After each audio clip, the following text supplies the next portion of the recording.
اس video کو پورا دیکھیے گا اور اس میں دیکھیے کہ کس طرح اللہ تعالیٰ نے ایک غریب کی فریاد سنی اور وقت کے حکمران کو اللہ تعالیٰ نے اپنے عذاب سے کس طرح نیس و نابود کر دیا۔ 10 لاکھ سے زائد مسلمانوں کا قتل عام کرنے والے ہلاکو خان کی عبرتناک موت۔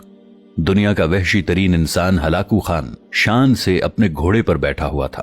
چاروں طرف تاتاری افواج کی صفیں کھڑی تھیں، سب سے آگے ہلاکو خان کا گھوڑا کھڑا تھا۔ ہلاکو خان کے سامنے قیدی مسلمانوں کی 3 صفیں کھڑی کی گئیں جن کو آج ہلاکو خان نے اپنے حکم پر قتل ہوتے دیکھنا تھا۔ پھر وہ ظالم بولا، ان کے سر قلم کر دو، اور جلاد نے لوگوں کے سر کاٹنے شروع کر دیے۔ پہلی صف میں ایک کی گردن گئی، دوسرے کی گردن گئی، تیسرے چوتھے کی۔ پہلی صف میں ایک بے قصور بوڑھا غریب قیدی جو کہ اپنے گھر کا واحد کفیل تھا وہ بھی کھڑا تھا۔ وہ موت کے ڈر کی وجہ سے دوسری صف میں چلا گیا۔ پہلی صف کا مکمل صفایا ہو گیا۔ ہلاکو خان کی نظروں نے اس بوڑھے کو دیکھ لیا تھا کہ وہ موت کے خوف سے اپنی پہلی صف چھوڑ کر دوسری صف میں چلا گیا۔ ہلاکو خان گھوڑے پہ بیٹھا ہوا ہاتھ میں طاقتور گرز لیے اچھال کر اس سے کھیل رہا تھا اور مسلمانوں کے قتل کا منظر دیکھ کر خود کو خوش کر رہا تھا۔ جلادوں نے دوسری صف پہ تلوار کے وار شروع کیے، گردنیں آن کی آن میں گرنے لگیں۔ جلاد تلوار چلا رہے تھے اور خون کے فوارے اچھل اچھل کر زمین پہ گر رہے تھے۔ اس بوڑھے بابا نے جب دیکھا کہ دوسری صف کے لوگوں کی گردنیں کٹ کر اس کی باری بہت جلد آنے والی ہے تو وہ بھاگ کر تیسری صف میں کھڑا ہو گیا۔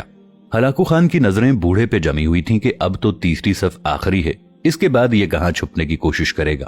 اس بے وقوف بڈھے کو میری تلوار سے کون بچا سکتا ہے؟ میں نے لاکھوں انسان مار دیے تو یہ کب تک بچے گا؟ تیسری صف پہ جلادوں کی تلوار بجلی بن کر گر رہی تھی۔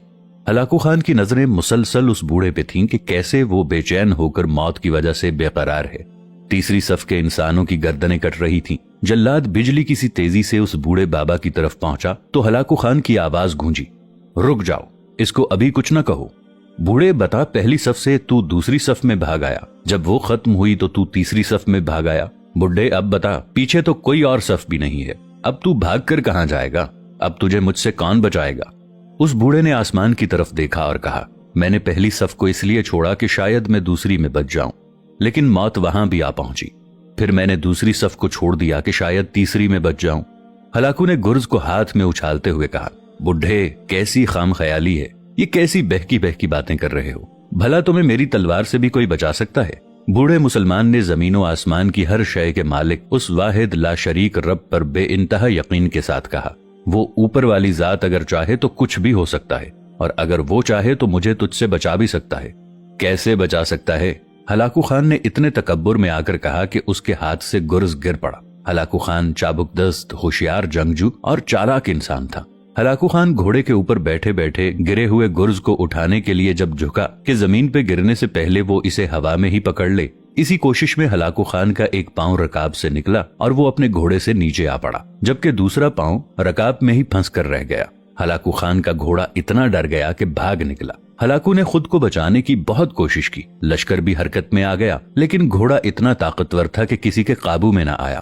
وہ ہلاکو خان کو پتھروں میں گھسیٹ گھسیٹ کر بھاگتا رہا، یہاں تک کہ ہلاکو کا سر پتھروں سے پٹخ پٹخ کر اس قدر لہو لہان ہو گیا کہ اس کی روح چند ہی منٹ میں اس تکبر بھرے وجود کو چھوڑ کر جہنم رسید ہو گئی۔ لشکر نے جب بے انتہا کوشش کے بعد ہلاکو خان کے طاقتور گھوڑے کو قابو کیا تو اس وقت تک اس کا سر برے طریقے سے کچلا جا چکا تھا۔ ہلاکو کا لشکر اس بوڑھے بزرگ سے اتنا خوفزدہ ہو گیا کہ لشکر نے اسے جان بوجھ کر نظر انداز کر دیا اور وہ بزرگ بڑے آرام اور سکون سے پیدل ہی اپنے گھر کی طرف چل پڑا۔ ناظرین، مظلوم کی آہ سے ڈرنا چاہیے، کیونکہ جب وہ اللہ سے رجوع کرتا ہے تو قبولیت بہت دور سے اس کا استقبال کرنے آتی ہے۔ اللہ ہمیں ظلم اور تکبر سے محفوظ رکھے۔ دوستو، ویڈیو میں موجود پیغام اچھا لگے تو اسے دوستوں کے ساتھ شیئر ضرور کیجیے گا۔ ملیں گے نئی ویڈیو کے ساتھ، تب تک کے لیے اللہ نگہبان۔